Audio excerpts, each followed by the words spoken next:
जळगाव महापालिकेच्या राजकारणात सध्या प्रचंड खळबळ उडाली आहे. थंडीचे दिवस असले तरी महापालिकेच्या गल्लीबोळात मात्र राजकीय वातावरण चांगलेच तापले आहे. कारण विषय आहे स्थायी समिती सभापतीपद.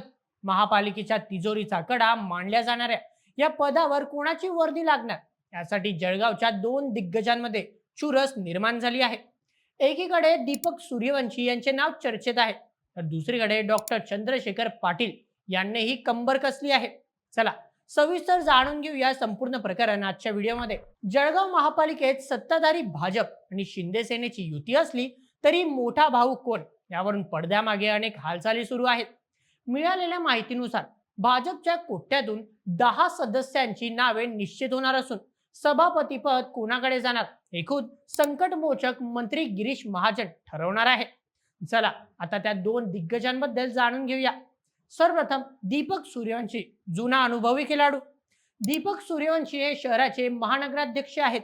संघटनेवर त्यांची पकड मजबूत आहे. महापालिकेतील सत्ता राबवण्याचा आणि प्रशासकीय कामाचा त्यांचा प्रदीर्घ अनुभव आहे. जर गिरीश महाजन यांनी अनुभवाला प्राधान्य दिले तर सूर्यवंशी यांच्या गळात सभापती पदाची माळ पडू शकते. द्वितीय, डॉक्टर चंद्रशेखर पाटील, अभ्यासू चेहरा. डॉक्टर चंद्रशेखर पाटील एक सुशिक्षित आणि अभ्यासू नेतृत्व म्हणून ओळखले जातात.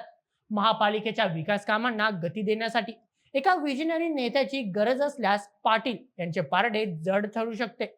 या निवडणुकीत खरा किंगमेकर ठरणार आहे ते म्हणजे मंत्री गिरीश महाजन. शनिवारी महाजन जळगावात दाखल होत असून त्यांच्या एका शब्दावर सर्व काही अवलंबून आहे. जळगावच्या राजकीय वर्तुळात चर्चा आहे की आगामी निवडणुका पाहता जो नेता फंड खेचून आणू शकेल आणि विरोधकांना नमवू शकेल अशाच नेत्याची निवड होईल. यात सूर्यवंशीचा संपर्क मोठा आहे, तर पाटील यांच्या प्रशासकीय वकंबू दांडगा आहे. केवळ भाजपच नाही तर शिंदे सेनेच्या सदस्यांचा निर्णय रविवारी पालकमंत्री गुलाबराव पाटील यांच्या उपस्थितीत होणार आहे. महायुतीमध्ये देणं घेणं काय होतं यावरही बरंच काही अवलंबून आहे. महिला व बाल कल्याण समितीचे सभापतीपद भाजपने स्वतःकडे ठेवले असून उपसभापतीपद शिंदे सेनेला देऊन त्यांची समजूत काढण्यात आली आहे. जळगाव शहराचे रस्ते, पाणी आणि कचरा हे प्रश्न आजही सुटलेले नाहीत. त्यामुळे जो सभापती होईल त्याच्या समोर केवळ राजकारण नाही तर कामाचा डोंगर उभा असेल. जो नेता कंत्राटदारांवर वचक ठेवून सामान्यांची कामे करून घेईल तोच खऱ्या अर्थाने जळगावचा तारणहार ठरेल. एकूणच जळगाव महापालिकेत सध्या कही खुशी कही गम असे वातावरण आहे. कोणी बाजी मारली तरी पक्षांतर्गत गटबाजी उफाळून येणार नाही याची काळजी नेत्यांना घ्यावी लागणार आहे. पाटील की सूर्यवंशी या प्रश्नांची उत्तर आता केवळ गिरीश महाजन यांच्या खिशात आहे. तुमच्या मते जळगावच्या विकासासाठी कोणाची निवड योग्य ठरेल?